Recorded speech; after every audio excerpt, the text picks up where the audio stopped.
our intern post that we're going to begin because it's 9 o'clock sharp, and it really began when each and every one of you decided to sign up for this Virtual Impact Collaborative. We thank you. Welcome, welcome, welcome. Thank you each and all for dedicating your valuable time to hyper-focus with us today here on facts, policies, and tools that can be effective in our quest for economic mobility and the empowerment of women and girls in our community and beyond. Our choices always matter.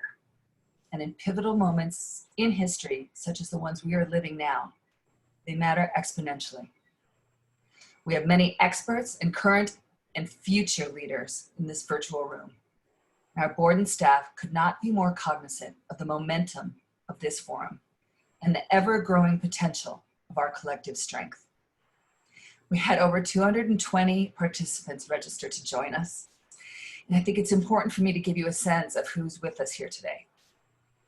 We have subject experts, dedicated community partners, and it's really fascinating for us to see that we have attendees who connected not only from our neighboring sister counties, but also from the Women's Fund of Central Ohio, the Attorney General's Office of Mississippi, UMass's Boston Center for Social Policy, and many more. It's fascinating, and it shows the power of connectivity and solidarity and all that we can do together.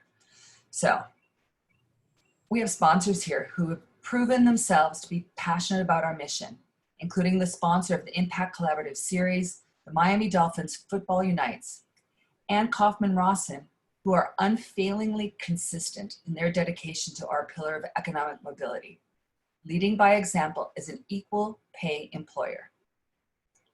Policies matter.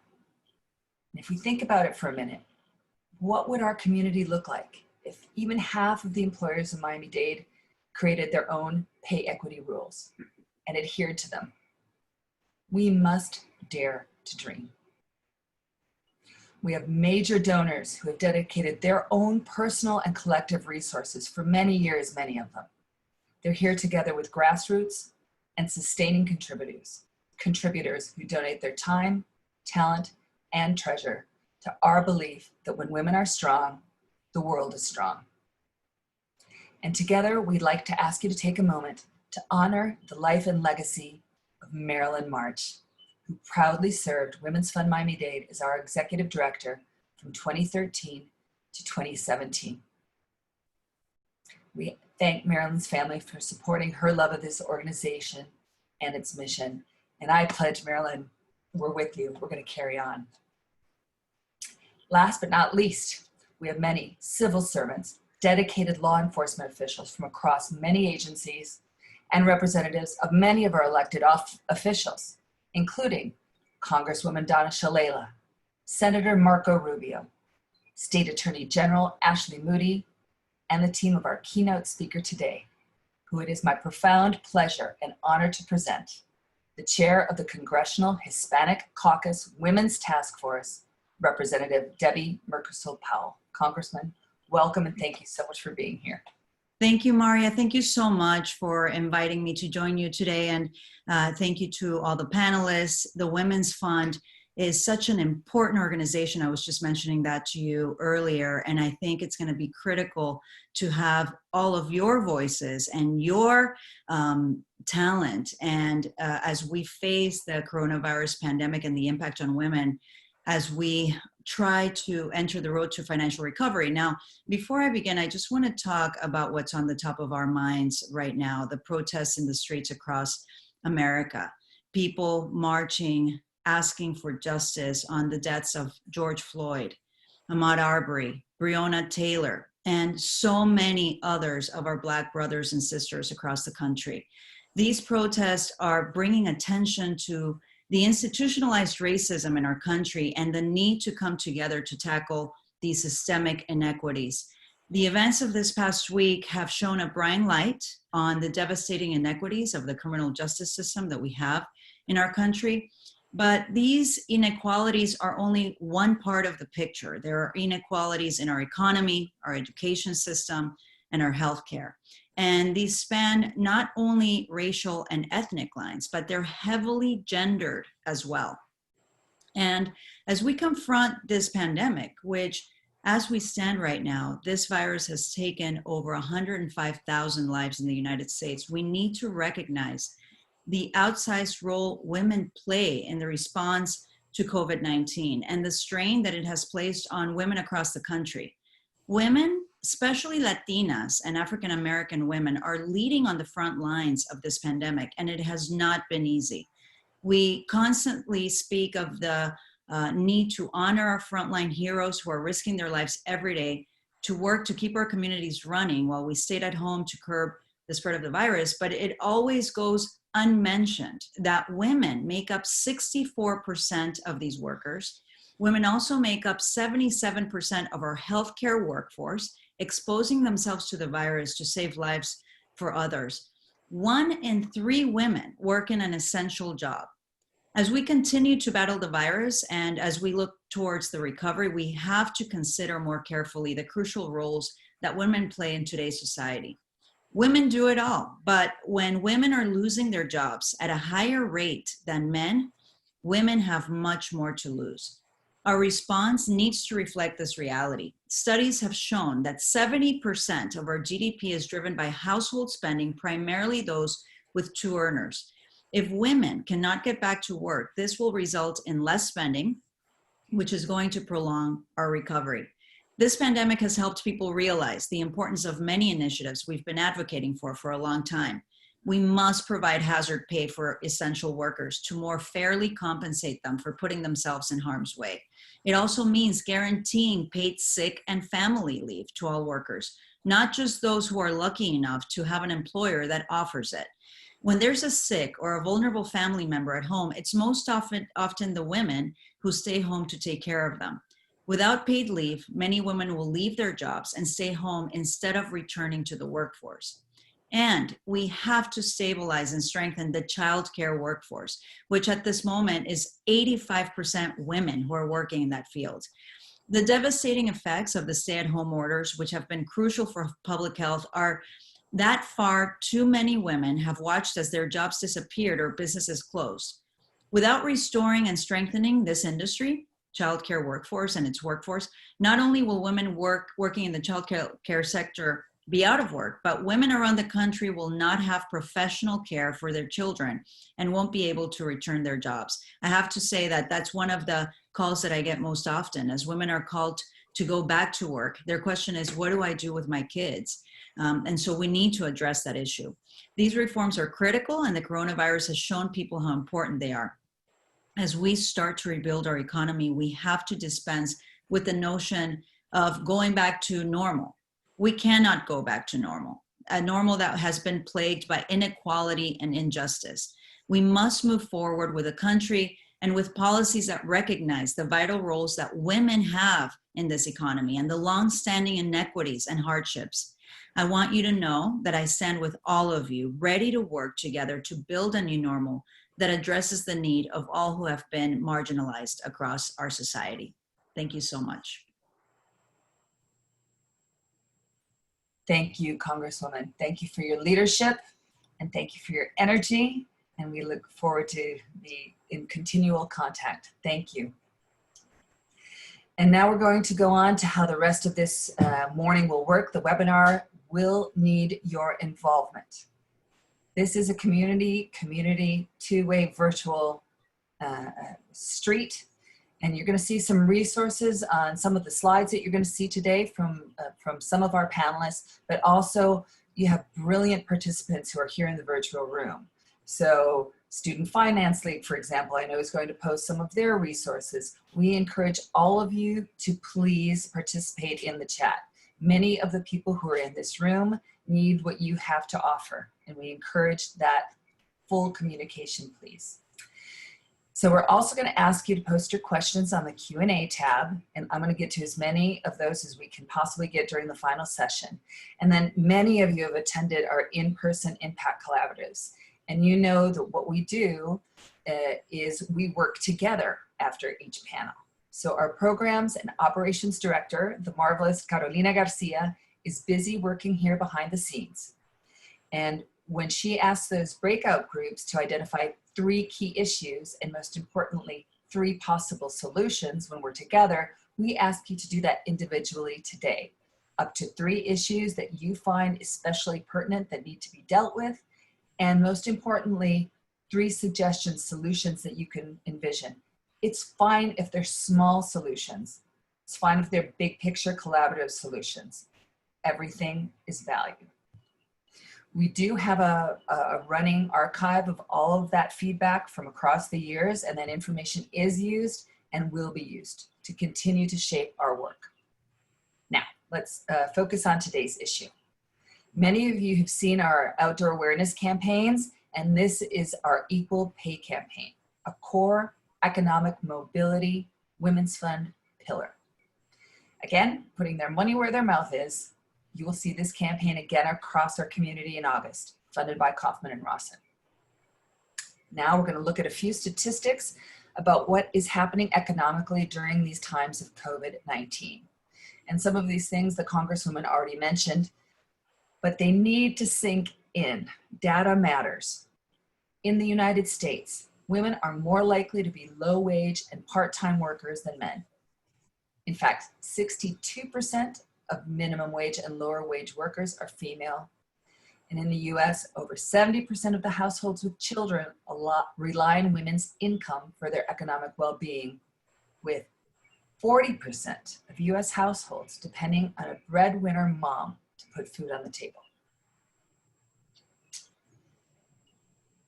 US Department of Labor statistics show us that women's job losses exceed men's in almost all sectors.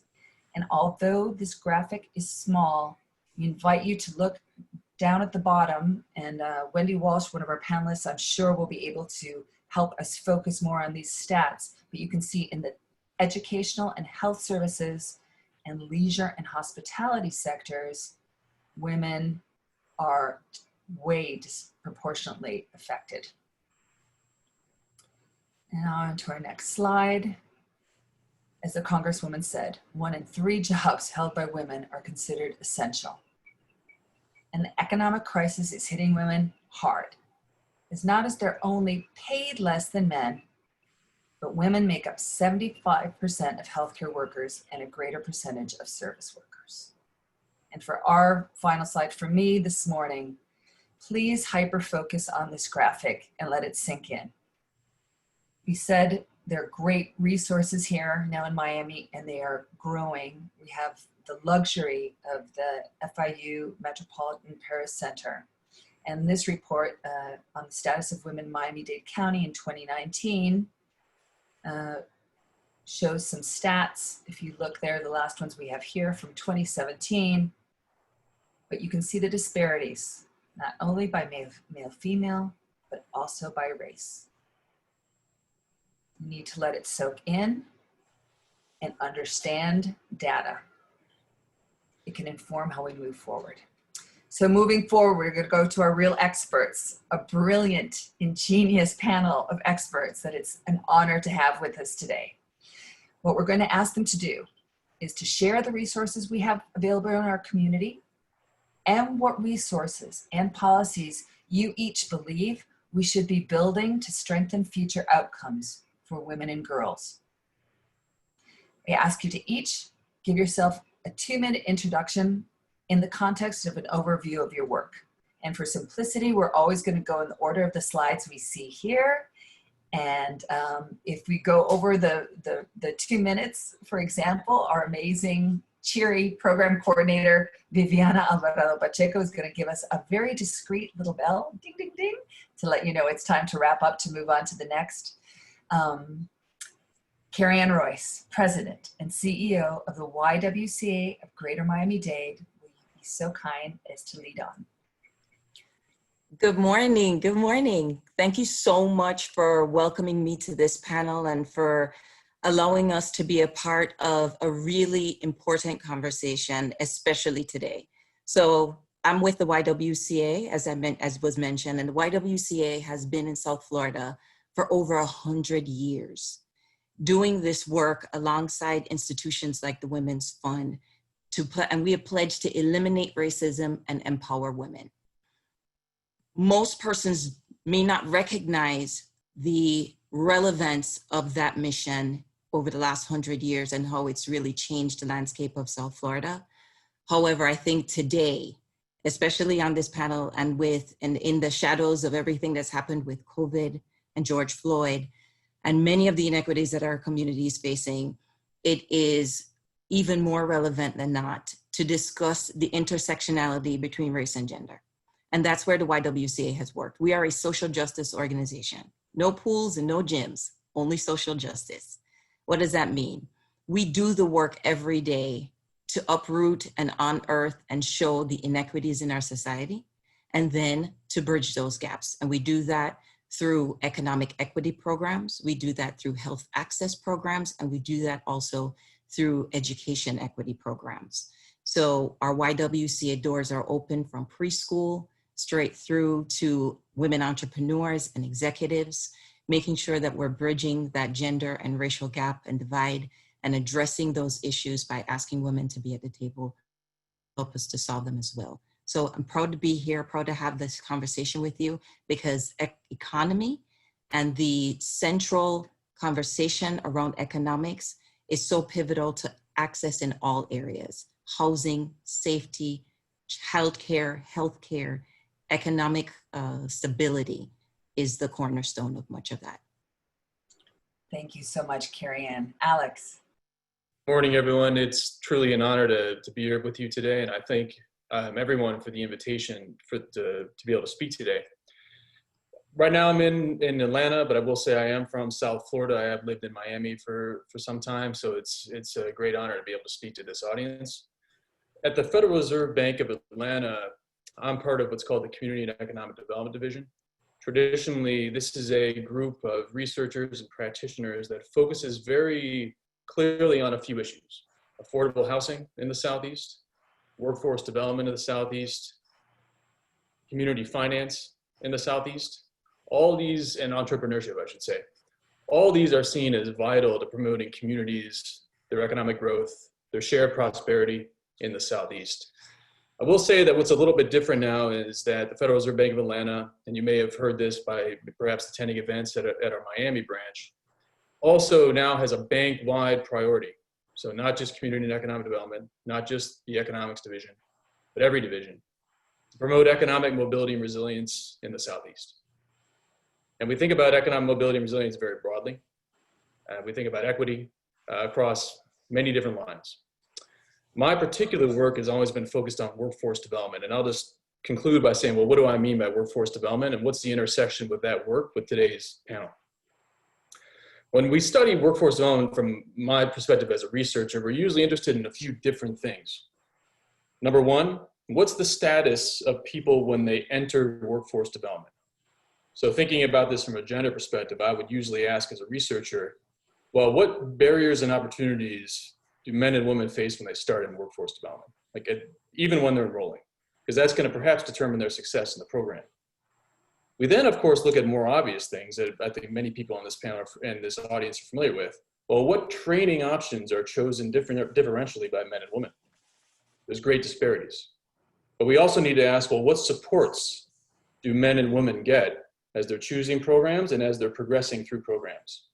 These are all important to understand the success, not just in training, but post-employment outcomes. And at every step along the way in this research process, you realize that gender has a major impact. So I just talked about training, but any evaluation of workforce development also looks at the post-employment outcomes. So you have to look at things on where are people getting jobs, are they getting jobs, and not only immediately, but what happens once they start progressing in those careers. And across every one of those metrics, we always see disparities. So it's an essential topic to my field. And again, it's a pleasure to be here today to be able to speak about it. Thank you so much, Alex. Wendy Walsh. Hi, good morning, everyone. It's a real pleasure to be here. Thank you so much for having me. I'm really thankful to the Women's Fund for the work that you do to uplift the issues for women and girls in our community. I'm Wendy Walsh. I am the principal officer for our union here in South Florida. And also I serve as the political director throughout the state of Florida. Our union represents hospitality workers, about 300,000 nationally, and about 32,000 here in the state of Florida. We represent workers in hotels, casinos, stadiums, airport concessions and restaurants, hospitality workers throughout the state, including a very large number of workers at Disney World here in Orlando. You know, we are not maybe the typical face of labor. I think people often think of the building trades or very male-dominated labor movement, which is still true, but our union is quite different. We are majority women. As I said, I'm the principal officer here. We have 4 officers, all women. There's myself, our president is a Haitian woman, our vice president, African-American, our recording secretary is Latina. So we're a very diverse union. About 95% of our workers are immigrant workers, majority women. And of course, we are always fighting for wages and benefits, but the work that we do goes way beyond that. I think probably what we pride ourselves on most is on leadership development, especially of women leaders in our union. And so most of us come out of the hospitality industry, started as workers, and came to lead our union. In fact, our biggest local in the country in Las Vegas with 60,000 workers is led by a woman who started as a housekeeper, Latina from Nicaragua, who's probably one of the most, you know, vital leaders in our entire international union. The issues that we face, of course, are important for all low-wage workers, but as we know, women suffer the wage gap at a far greater rate, especially women of color. And so through the union, we're proud to be able to make up that gap.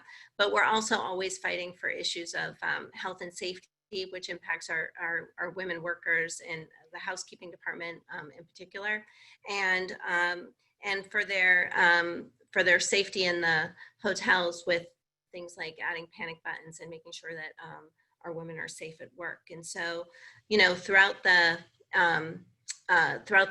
pandemic, it's more vital than ever that we're able to stand up for these women in the hospitality industry. So we're happy to be here. Thank you. Thank you so much for your work, Wendy. So much for your leadership. And Meredith Tucker. Hi, everybody. Thanks for having me. This feels like such a timely opportunity to address some of the issues that we're all facing here in the community. I am a principal with Kaufman Rossen. Our CPA and advisory firm was formed in 1962, so a little bit before I was born. But I have the pleasure of leading a team called Entrepreneurial Services. So we have about 60 individuals, and what we do is provide operational, tax, planning, advisory services to closely held businesses. So those tend to be folks who don't have a board of directors to call on as questions and issues arise. So instead, we become sort of the quarterbacks of their team and help get in the trenches and identify issues and make sure that folks are asking the right sort of questions to be able to respond to all the issues of the day and anticipate what their business needs to be successful. And that means a lot of different things to a lot of different people. So it's interesting. I think that in a way, I have the ability to see how this actually filters down, how these kinds of conversations filter down and get practically applied to businesses, and what impact does it have on workers, and where we see correlations between businesses that value their teams and make ethical decisions and are having tough conversations, and what that does for the overall strength of their business.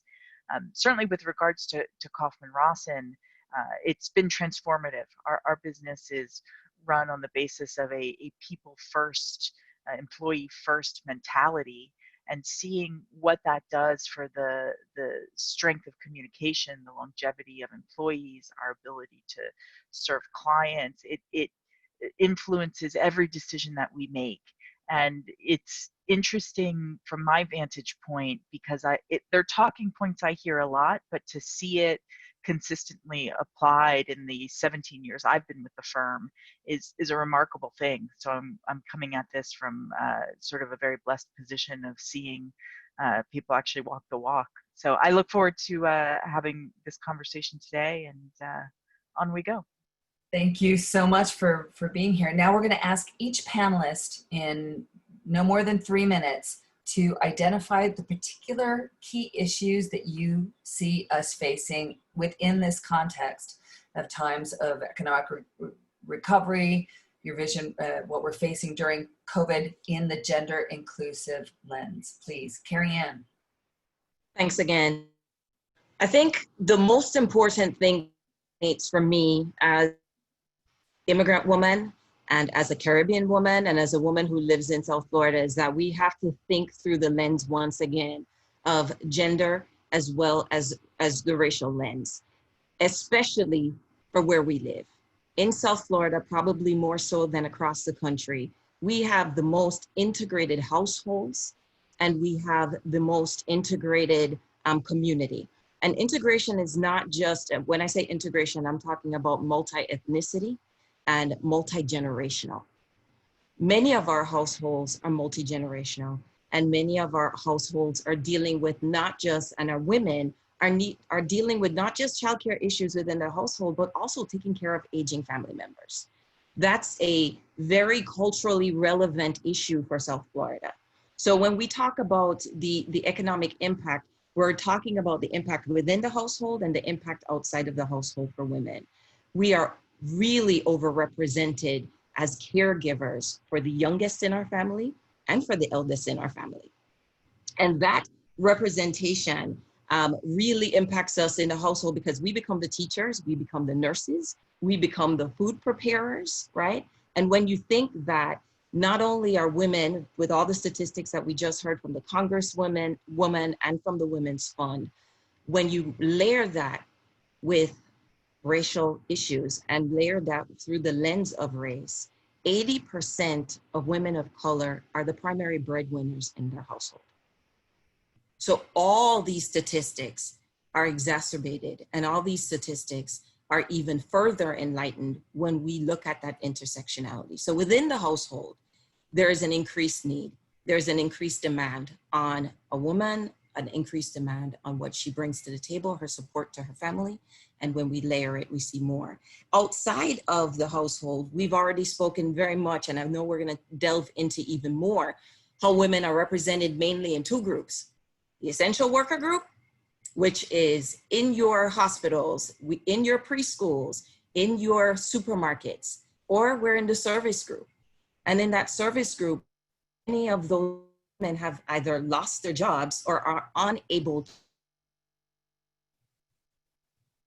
So when we look at both those categories, and we recognize that last statistic I heard was 60% of persons earning under $40,000 a year were either furloughed or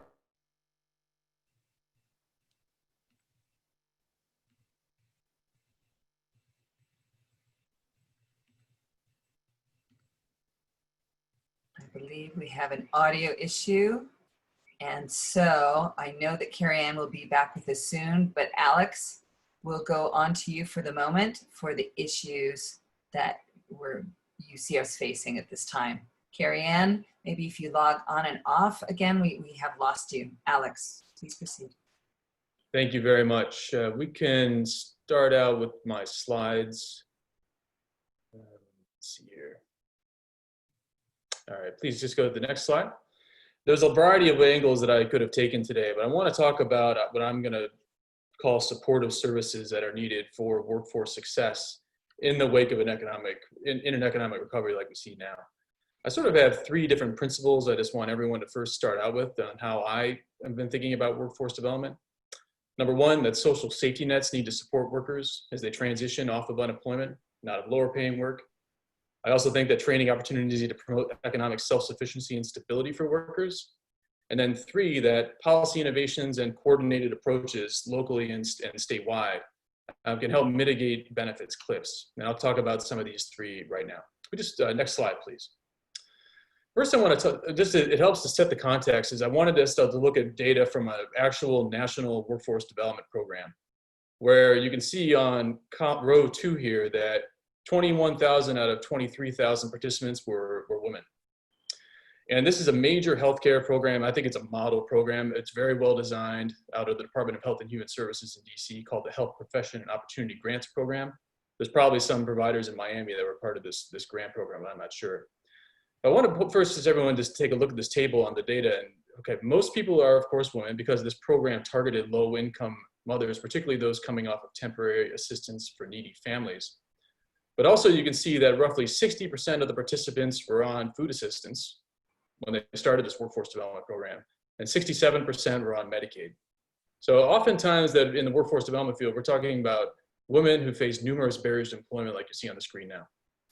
Next slide, please. The outcomes for this program were a little bit challenging, right? For example, only 3% of entry-level nurses moved on to higher level nursing professions in healthcare, only 3%.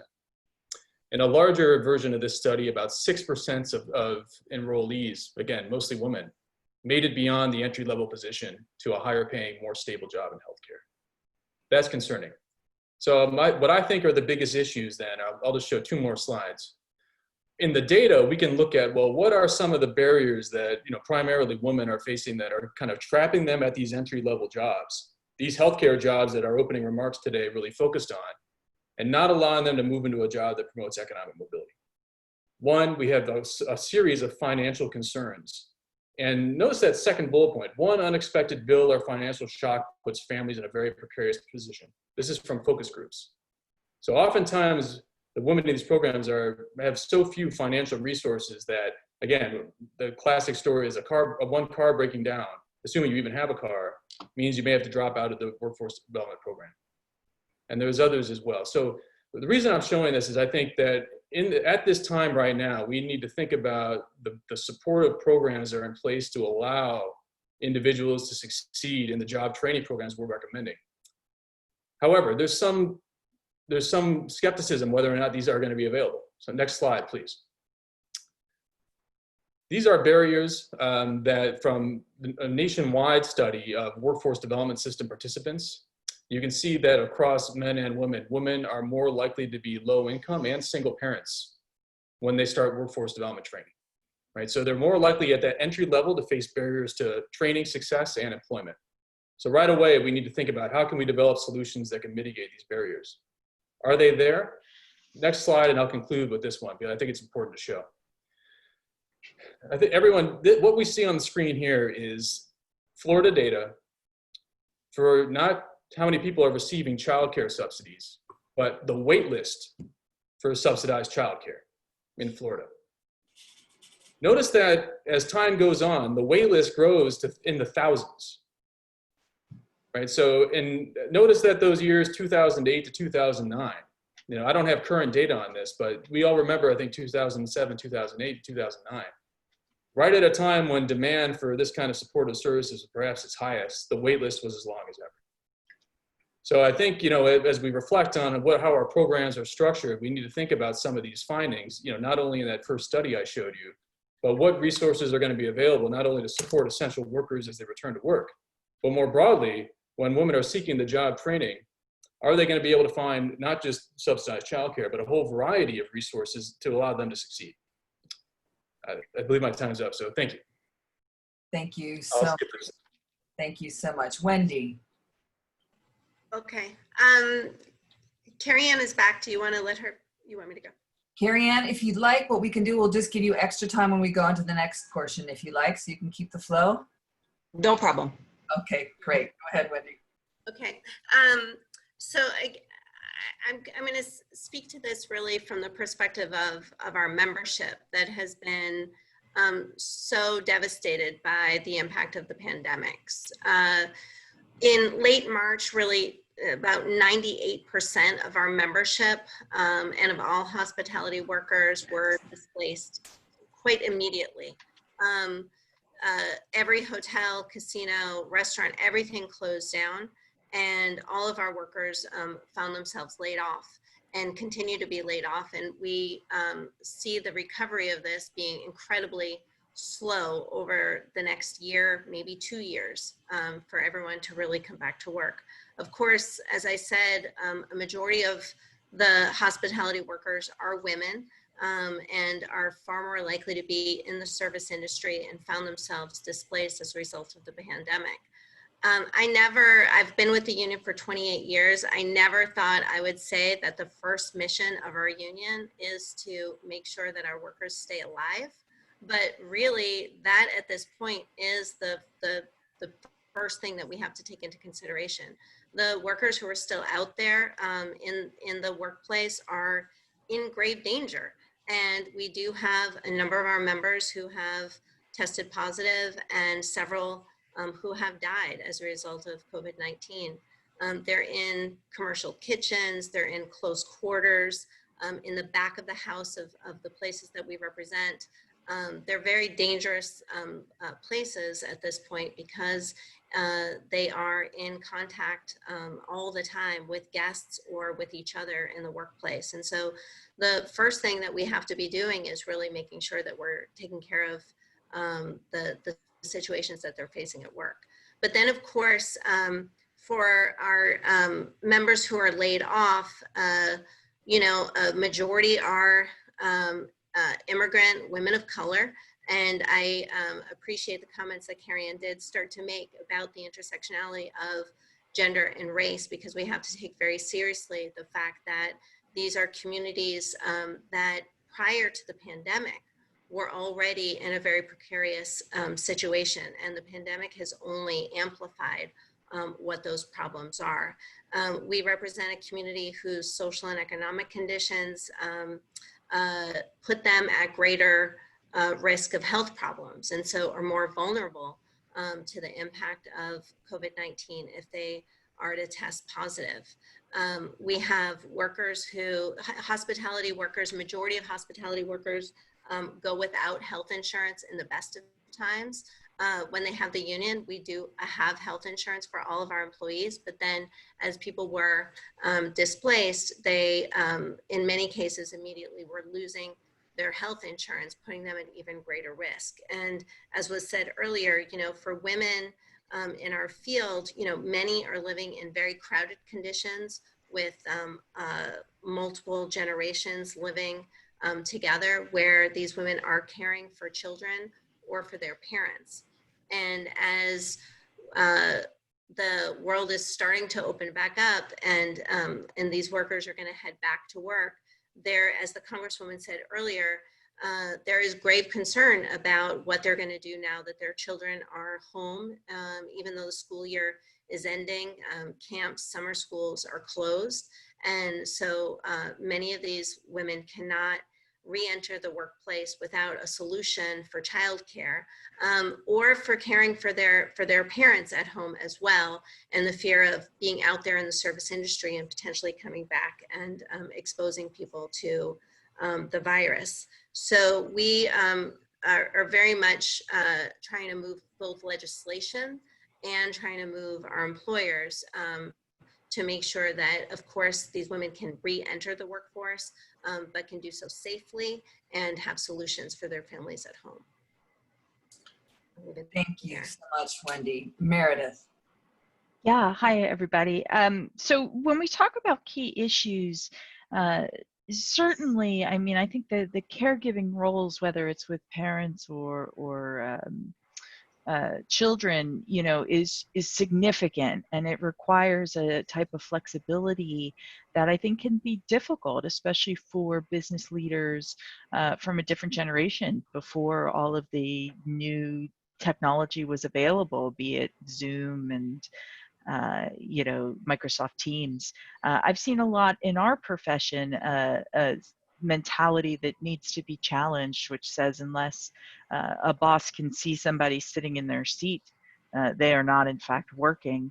And certainly I understand that's based on the luxury of knowledge workers, because certainly the frontline positions that we're talking about in healthcare and service industries are not things that people can do remotely. So certainly I'm already starting from a somewhat charmed vantage point.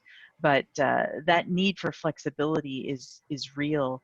I think we're also seeing in a lot of situations just some insular thinking. I mean, today is the exact opposite of that we're all here from different perspectives. But in closely held businesses, we frequently see the same leaders who have been in charge for generations, especially if it's a family business passed down from, you know, a father to son. And unless you've had that thinking challenged or you've seen business work in a different way, it can be, I think, very difficult to just open your mind to a different sort of configuration. And we've seen time and again, the minute you have a woman or a minority in leadership roles, it shakes things up. And I think that's what leads to further advances for women and minorities throughout the entire organization. But until that first, I find, sort of like linchpin takes place, businesses can be challenged by that type of thinking. And certainly when we talk about this economic crisis and the recovery that's taking place, just having access to resources. So even before this crisis, I often thought to myself, as a business owner, if I'm an entrepreneur, how am I getting this done? Like, what do people do who don't have a Kaufman-Rawson or a Meredith? And I don't mean that in a self-serving way. I'm just saying, can any business owner really navigate the amount of, you know, just legal constraints and tax constraints and advisory issues? I don't think there's any way people can do that effectively without having resources. And yet we know that women have access to less resources. And so that, I think, is really an issue in terms of everything that's taking place, that you even look at something like these government relief loans. They're frequently referred to as PPP loans, which a lot of business owners have been wrestling with in these past few months, the payroll protection loans. And we, as a sophisticated organization, have spent countless hours trying to interpret and argue and understand how it's going to be applied. So if you're a business who's dealing with a sole practitioner, you might even have an accountant and yet still find yourself challenged to really be on top of the nuances. It just, the landscape is so complex on a good day that now that we're finding ourselves all stressed by this situation, I think it just adds fuel to the fire. So I'll save the potential solutions to our next segment, but certainly it's undeniable that at a baseline, we're dealing with a group that was challenged. And now in these extraordinary times, I think it just exacerbates all the obstacles that existed in the first place. I have to insert in here that there's a treasure of people who are on this webinar with us. And I know, for example, people from Catalyst, Miami, for example, Student Finance League. I know, I've looked through the RSVP list. There is a huge treasure of you who are listening in now. And whether you can now or later, we invite you to please share some of those resources that are available across the board. Please, please, please. We try not to do anything that is perfunctory on any of our impact collaboratives. When we say impact, we mean it. So please do share, please connect with each other. And if it's not now, please give that information to us here at Women's Fund, and we will follow up. We can send you not only the recording of this webinar, but we can send some resources along as well. So please speak up. This chat is your chat. And don't forget to start putting in your questions as we go. Creativity time. It is time for open-mindedness, as you just said, Meredith. It is time to re-envision, reimagine.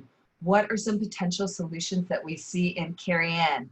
You get an extra fat. You don't get 3 minutes, you get more. Go ahead. I told you this morning, technology loves me. You know, dropped Wi-Fi right in the middle of that. We love you, so carry on. Carry on. That's the way it goes. Really, I don't know if I need much more time. I think the only point I really wanted to make after that was that as the economy has shrunk, that sometimes I'm fearful that some of the discriminatory acts and harassment that women might have been experiencing in the workplace may be exacerbated because there's this feeling of you should be happy to have a paycheck. If you're employed, you should be really just grateful. And they may be put into some very precarious situations and don't want to speak up because they do not want to risk losing employment or risk being in a very strange situation where someone else would happily fill their seat. So that was really the only other thing I want to mention in terms of issues. As we look to solutions, I think the most important thing is that we approach the solutions with the lens of working families and women of color. And if we build the solutions and respond to policy and economic measures with those persons in mind, we will build an economy that is equitable for everyone. And we will see that really stretch across the rebound measures, and will stretch long-term across the industry. So I think that is what should really just pepper the way that we think about economic solutions in this time, the working family, women of color. And in doing so, we need to continue working really hard on the gender pay issues. Gender pay issues, we know, and Women's Fund has done a lot of work around this, so I'll leave the other persons on the call to be able to really dive into that. But we know during times like these, some of these measures get very overlooked. It becomes about getting the economy restarted. It becomes about pushing money back into the economy and opening businesses. And a lot of these deep-seated, deep-rooted issues of inequity get buried because they are no longer important. So we need to keep pushing forward because of what we know around Black women and Hispanic women having a vast difference in pay per dollar for those of a white man, and how much that changes the outcome for their family and for the economy. Protections. The CARES Act was the first great stab at making sure that there were protections in place for paid leave, for sick time, for extended care, for caring for persons who are exposed to the virus. Because again, when we think multi-generationally,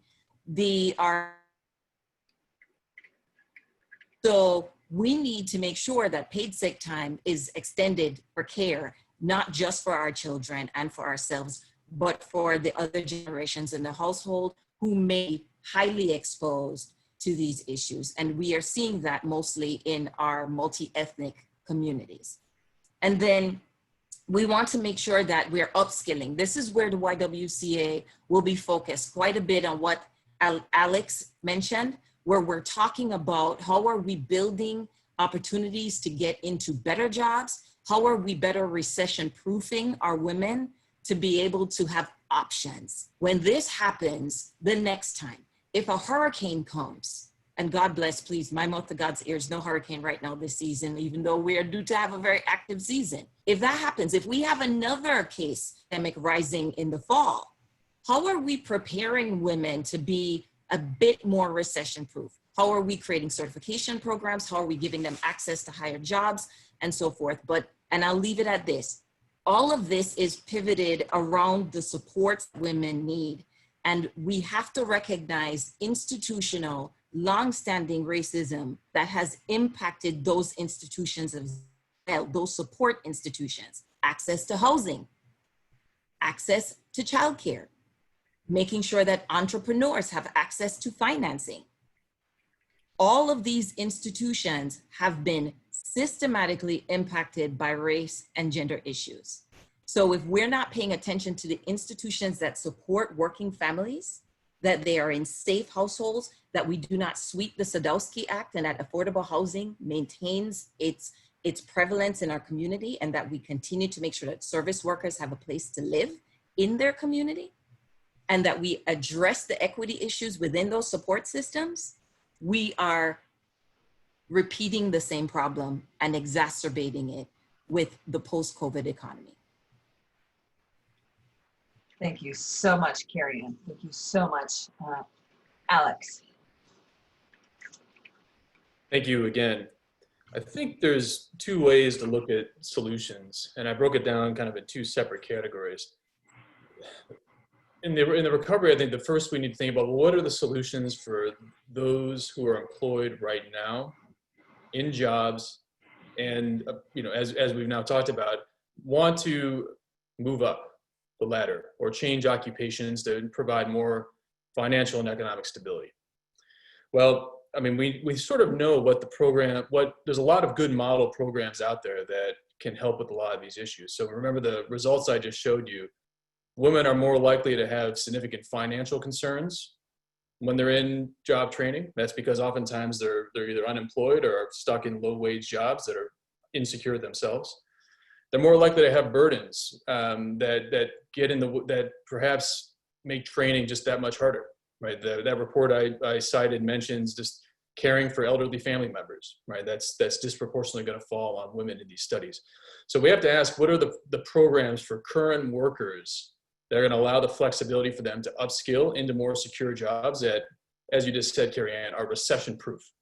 Right, and I think we need to look at programs and try to find those that not only provide good wraparound supports but are going to provide the flexibility for enrollees to complete a program on their own. So, I mean, I'm talking about programs with flexible time options, good connections to wraparound supports, and certainly good connections to childcare, right? If that's going to be an issue. I mean, and we know it is for a lot of parents, right? The second thing I want everyone to think about, and this is where perhaps there's more work to do from a solutions perspective, is thinking about those who have been displaced due to COVID-19. If you're currently unemployed, what is your option? Right? Are you going to either stay unemployed? Are you going to return to perhaps lower wage work? Or are you going to have an opportunity to use this to upskill and enroll in job training? Unfortunately, we know that job training program enrollment differs quite a bit by gender, right? And, skilled trades, technical fields, typically higher paying, maybe more recession proof, are significantly disproportionately men. Women are, especially in apprenticeships, are more likely to be in healthcare apprenticeships and childcare worker apprenticeships. I mean, these are great fields, but if we're looking for a broader pool in which to move workers into to support economic recovery, I think we have to focus on that program recruitment phase and figure out, well, what can we do more to recruit more women into these programs that are going to provide economic opportunity going forward. Excellent. Thank you so much, Alex. Wendy.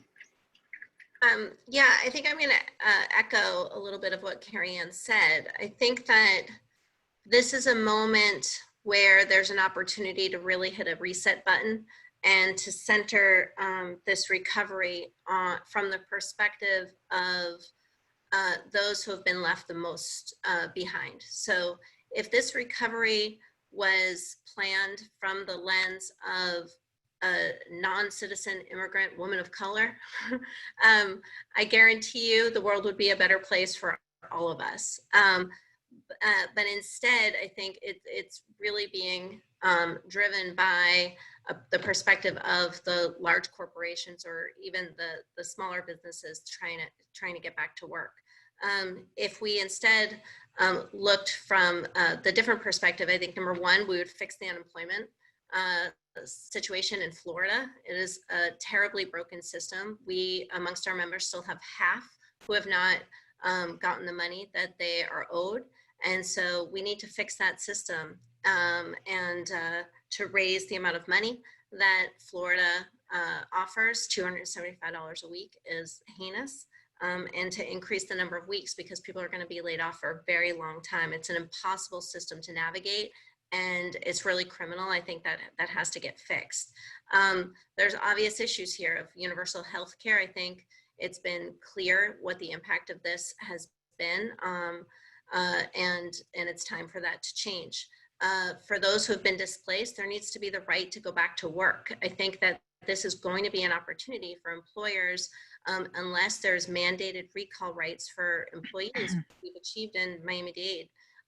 But otherwise, older workers, there are going to be people who are not called back to work and they deserve their jobs back.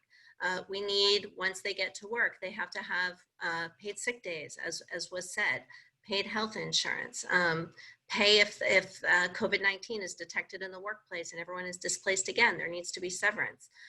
And I think ultimately I would say, above all else, we have to put the power into the hands of these women, especially in low-paid jobs. I don't think anyone in a low-income community is ever going to succeed if they're depending on the goodwill of those in power. And so I think we, more than anything, have to have leadership development programs, ways for people to come together. Obviously, I represent a union. I think that unions are an incredibly powerful way for workers themselves to have power, but it's not the only way. But I do think that we have to do everything we can to bring different organizations together and to work with the communities to empower themselves to have a voice if any of these changes are going to be achieved. Thank you, Wendy. Thank you. Meredith. Yes, it's such powerful commentary. I appreciate hearing everybody's perspective. Oftentimes I think about in different businesses, we've heard this struggle of how do we create women leaders, and some of the women that I work with a lot over the years, we always laugh to ourselves because the answer is you put women in charge. That's how you create women leaders. And so, you know, looking at solutions, I think that a lot of the things that women are perhaps intrinsically good at the risk of stereotyping, but things that we do every day as caregivers and just as people who are approaching business from oftentimes an inferior position given where we are, those are some of the things that lead to success.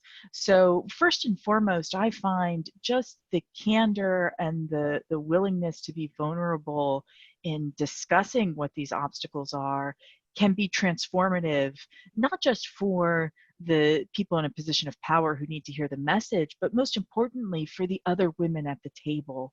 So in my growth in an often male-dominated industry, having people who came before me talk about what it looks like to raise a family and be, let's say, a divorced mother while trying to build this career, and being candid about what that does to things like dinner time, school projects, it gave me a pathway to follow. And I've seen it even now in the midst of this COVID and quarantine situation, that there was like a rotation. In essence, you know, I'd be having an overwhelmingly bad day with children trying to get used to e-learning, but another colleague might be a couple steps ahead and be able to share a better perspective, and off we go. And the next day that person's down in the dumps and others are able to sort of lift them up. So that community in the business world, I think, is hugely important. And I think some of our male colleagues through, you know, golf and whiskey and all that good stuff have often built stronger connections because the women are, I think, retreating from the workplace to go back into caregiver roles or maintaining the home or just dealing with the mental and emotional workload of trying to keep everything straight, which I know a lot of us are familiar with. But finding the opportunities to connect is essential. And I look at the behavior of the women leaders in my organization, and the other thing that I see them do over and over again are create these, what I'll call sort of micro opportunities. So there's not a meeting that goes by where our marketing partner doesn't try and very subtly, but call on a woman in the room, or provide space for that woman to express their voice, even if they're not the loudest or most assertive. And it can be difficult, again, coming from a male-dominated industry where you look back for decades and have men who have been at the head of the table. So I think creating those spaces for people over and over again, even when they're not in the room, to be referring to them is important.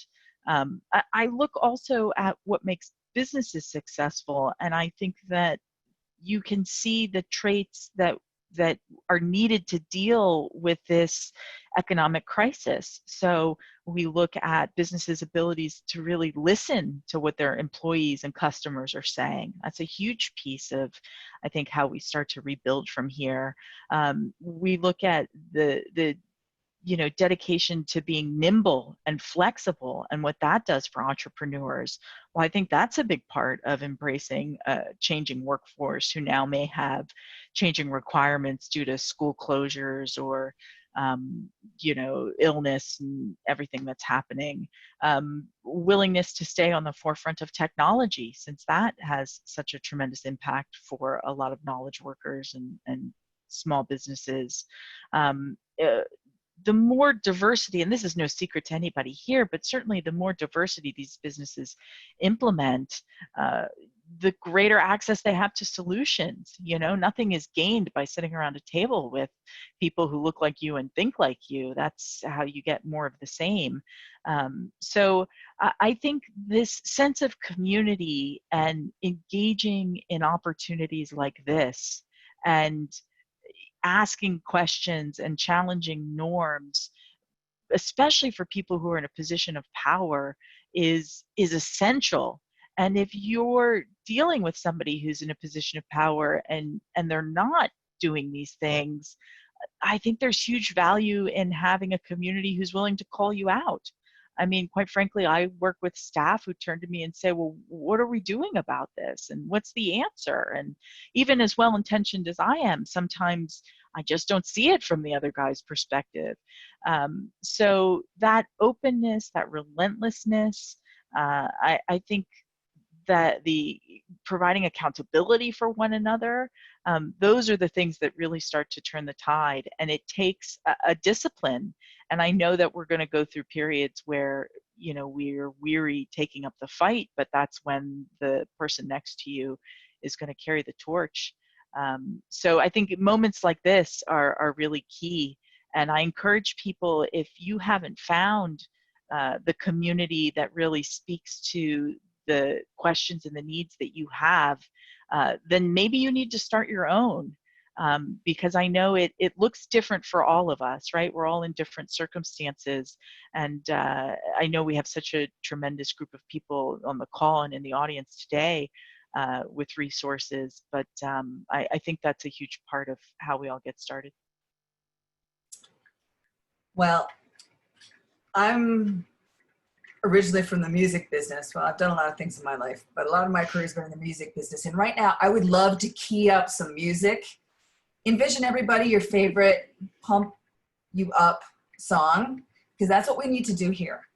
This collective energy really needs to carry us through days and weeks and hours, and we need to be able to come back to it. And we need to be able to come back to each other, because we're talking about impact by collaborating over time. Doesn't mean we're always going to agree. It's not going to be like every single person who hears this webinar is going to hear that we're talking about equality. We're not talking about women being better or you have to do that. No, we're talking about the world getting to be a better place when we have equal opportunity for all, and re-envisioning that is clearly, absolutely, critically necessary at this point in time. And it's true that, as I said in the last webinar, crisis is a majorly wonderful focuser, but the sprint needs to turn into the marathon. And so as we go on, I encourage you all who are in this virtual impact village to not make a liar of me, to please, I know you're there, post your questions, because the Q&A is now. We've got some great questions. I have plenty, but I want to hear yours, your questions. The panelists want to hear yours, your questions. And then in the Zoom chat tool, please, it doesn't have to be 3 issues, it doesn't have to be 3 solutions, but please place there what you care about. It really, really does matter. So now the Q&A, and we're gonna unmute everybody because this first one goes to all of you. Wendy, you particularly, maybe we can start with you, because you talked about Florida's unemployment situation and our question here says, talking about safety nets, Florida's unemployment is barely a safety net at all. Now, what can be done to fix this? And what are your organizations? Are they working on this issue? What do you see could be done? Wendy, you want to start? I do. Yeah, we have been fighting this for 2 months straight. We do have an online letter to the governor to call on him for an executive order with a number of things that can be done, which you can find at, unitehere355.org. We've been doing a number of actions throughout Florida, both in Central Florida and here, of car caravans and die-ins and protests and everything around this. The pressure has worked to change the system incrementally. And so it has gotten better and more people are starting to get their unemployment benefits. But we have people after 9 weeks who are going back to work without ever having gotten a dime. And so we are not gonna give up until this changes, because I just want to say a quick word on this, which is this system has always been broken. It's always been impossible to navigate. It's never been enough money. It's never been enough number of weeks for the most vulnerable people. Just everyone is paying attention to it now because there are millions out of work. But when everyone starts to go back to work, we're still going to have people a year, 2 years, 5 years down the road who continue to be unemployed and are in this impossible situation. And the time to fix this is now. And so certainly you can reach out to us through that site, through unitehere355.org. But we're going to have continued actions around this in the coming months. I think I'd like to pick on Alex next for this. Are you allowed to give us some insight? On this first question here? Yes, about unemployment. So I know that you're in Atlanta, you're not here in Florida, but there are two sides to this. There's federal, and then there's our state policy. Right. Yeah, I mean, what I will say is that to the extent we think about, and I as a researcher and my team thinks about this issue, it's more along the lines on how can the safety net support workers as they do move up, right, and begin to earn more money. So this gets us to that fundamental problem that I study a lot of, and that's the benefits cliffs. Basically, as soon as you start to earn more money, the safety net you do receive, you may lose it.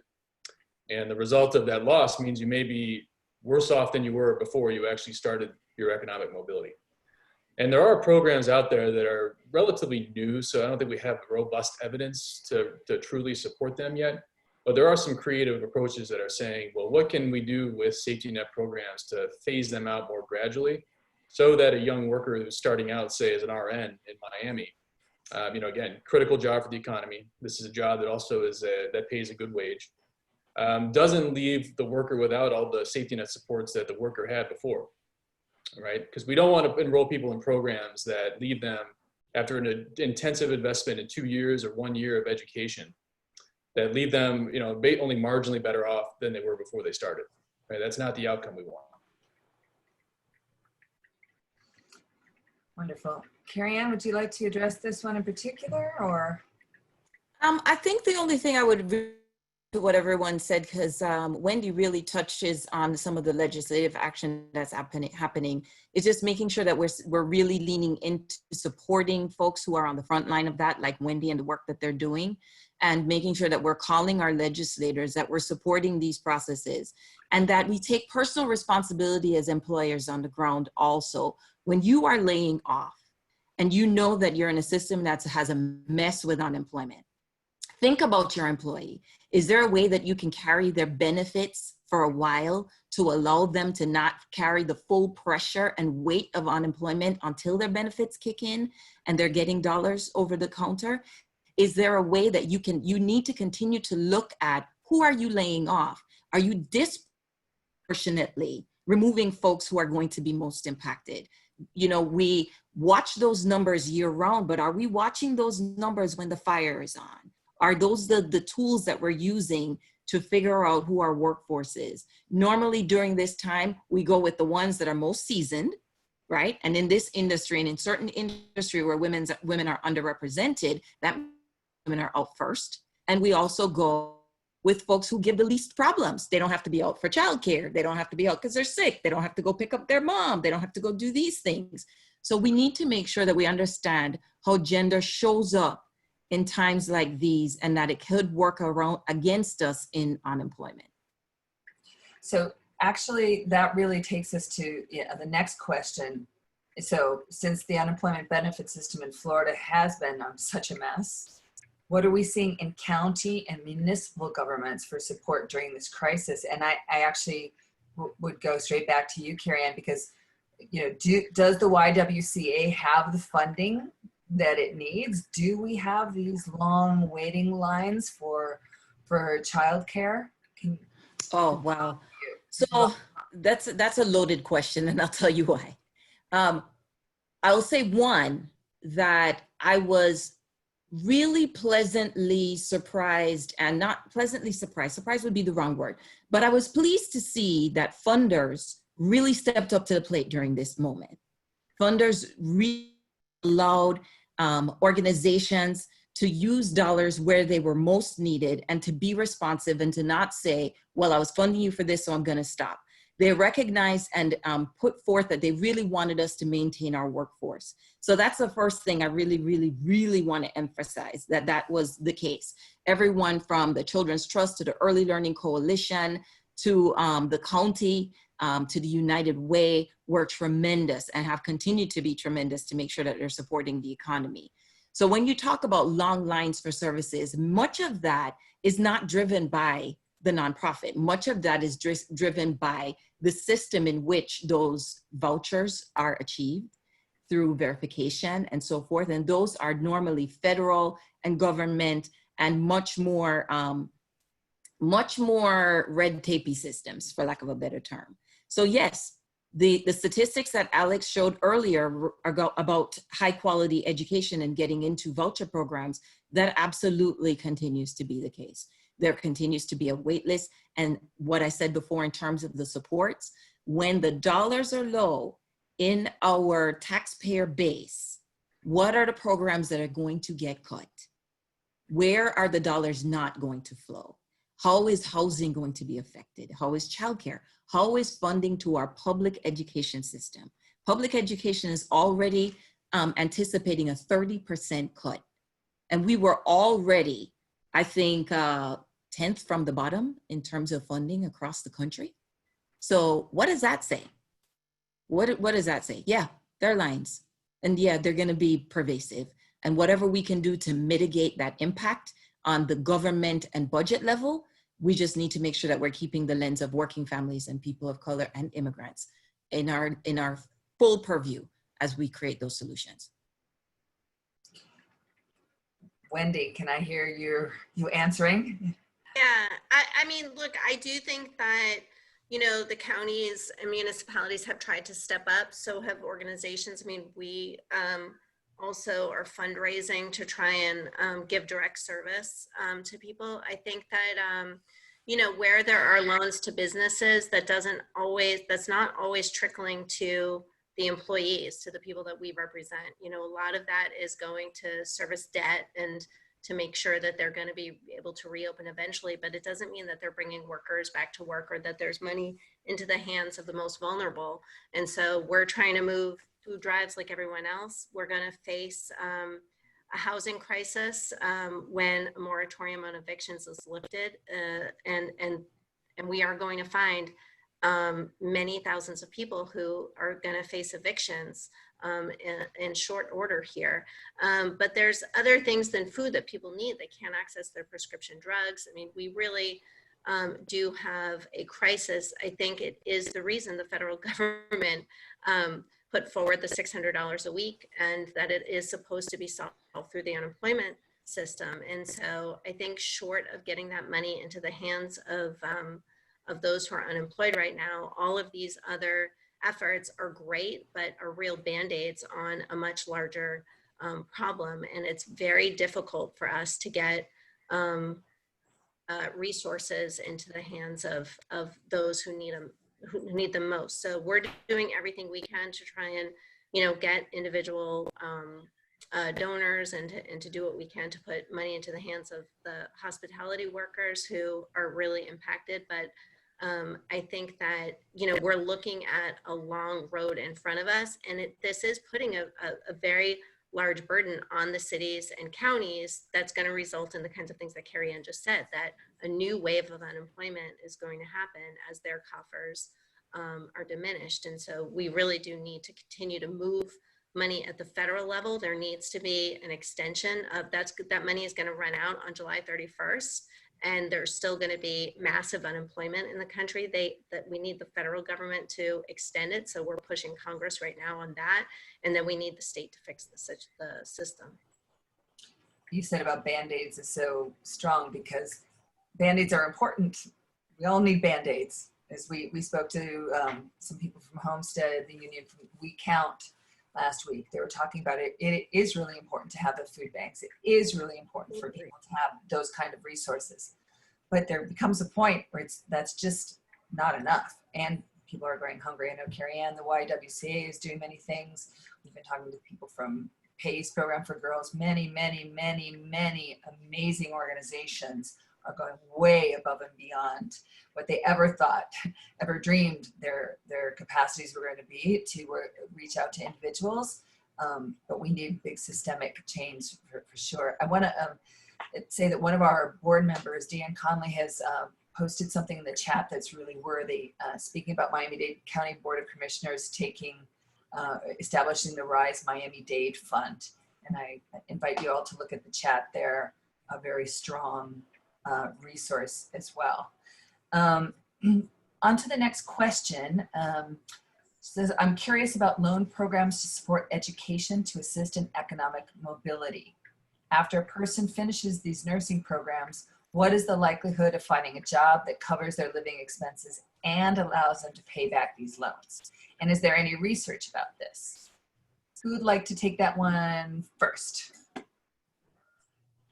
Would that be you, Alex? Yeah, I mean, I can show you some research on this. I don't know if we can look at my last slide. Yeah. So, Yana. I mean, it's actually right on this question. One more slide, please. Forward. Yeah. Well, I mean, this is I'll take the second half of your question first. And I wanted, this slide actually it gets right at what you're saying here. So her question, the second part of this question is, after a person finishes these nursing programs, what is the likelihood of finding a job that covers their living expenses and allows them to pay back these loans? Well, let me just say that what you see on the screen right here, I know it looks a little complex, but I'll just briefly say what's going on here. So this is Miami, Florida. Each of these lines represents disposable income for 4 different careers. So this is basically how much money the worker takes home after they pay their basic expenses in Miami, pay their taxes, earn their income, and then gets various public benefit supports. In this case, I'm just looking at the most common public benefits, typically. This red line represents a near minimum wage job. You can see that the near minimum wage job, this is starting for a worker at age 25, just for example, two children. That near minimum wage job, that red line, they can't even pay their basic expenses, right? All the way up to about age 35. Now, sadly, what this orange line says is that if you start at the entry level as a CNA, using the Department of Labor statistics for wages, notice that at age 27 as a CNA, you're right at that break-even point all the way to age 31. Not only are you at that break-even point, but your line is essentially flat, representing your income's not growing at all for roughly 5 years. So I highlighted that in this red box, I call it a period of high financial instability and security, because what it's saying is, I think, is that it's giving us insight on those initial statistics I showed on why not many more, particularly women in those programs, are able to get beyond the entry level. And it's because of what you see in this red line and this orange line, in that even at the entry level, you're actually not paying enough to cover your basic expenses, particularly in a high cost market like Miami. However, what I say now is, when I show this kind of data, is that this gives us a good motivation for the workforce planning and identifying, well, which of these career paths are a priority to get young or old or all workers really into programs that are going to get them to economic stability and allow them to pay their basic expenses. So what this chart says, the takeaway I see, is that staying in that near minimum wage job is not sustainable. for this particular type of parent, staying in that entry-level healthcare job is not sustainable either. We have to design the career pathway for this particular parent so they get to that green line, which is a licensed practical nurse, or that blue line, which is a registered nurse.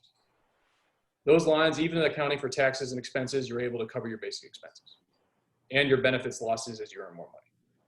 So I think the answer is a qualified yes. There are going to be some entry-level occupations across healthcare and other industries that are actually not going to allow you to pay your basic expenses. But this shows, I think, why the wraparound support services, the career pathways design is critical. And then, just to keep it to the theme of today's talk is that, this figure right here is for healthcare. This is a healthcare career pathway. Statistically, we know this is a career pathway that's going to be more likely embarked on by women, right? So women are more likely to be in this hot period of high financial instability. And the picture would look different if I had showed instead an information technology career pathway, which is more likely to be embarked on by men. So there's a lot of takeaways here. Then on your first question is, in this analysis, we do assume the worker is able to get training funding from the Workforce Innovation and Opportunity Act for these programs, which is a promising way to get training for more short-term training and associate's degrees. Oftentimes there are other resources available, but it's still the case that we do see workers taking out loans to get this kind of short-term training. Where do we find that, Alex? Where do people click to find those resources? Kind of like what I show you here on this chart. Oh, well, from the Act, you said that where do people go? Yeah, I think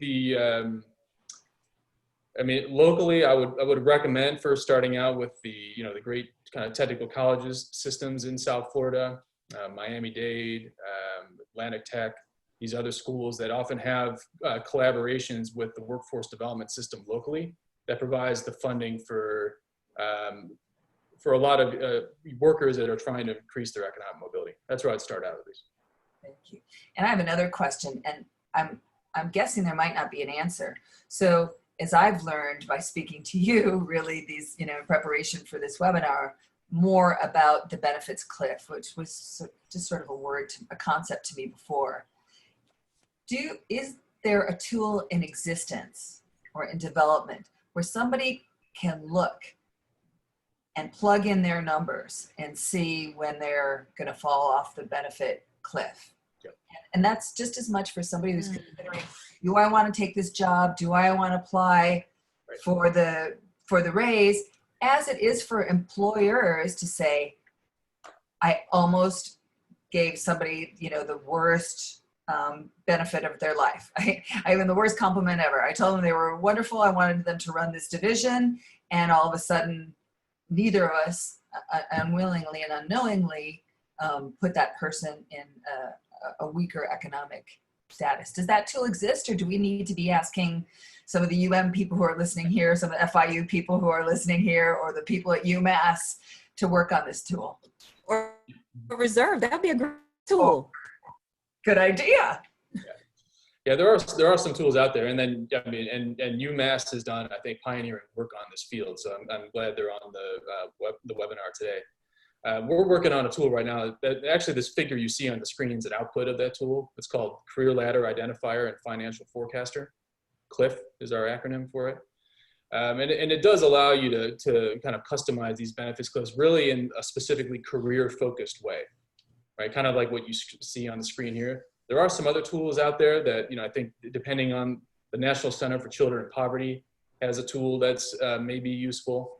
As I said, we're working on this kind of, the way we're approaching with our tools, we're trying to take the benefits cliffs and putting it very strictly in a workforce development context.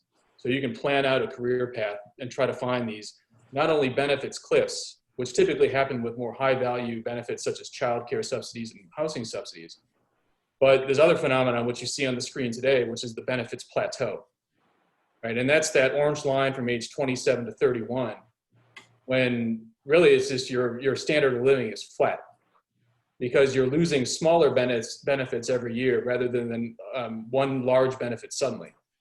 Both of those outcomes are not positive for the worker, right? So I think we need tools that can look at both of those, and hopefully the CLIF tool, when we release it, will.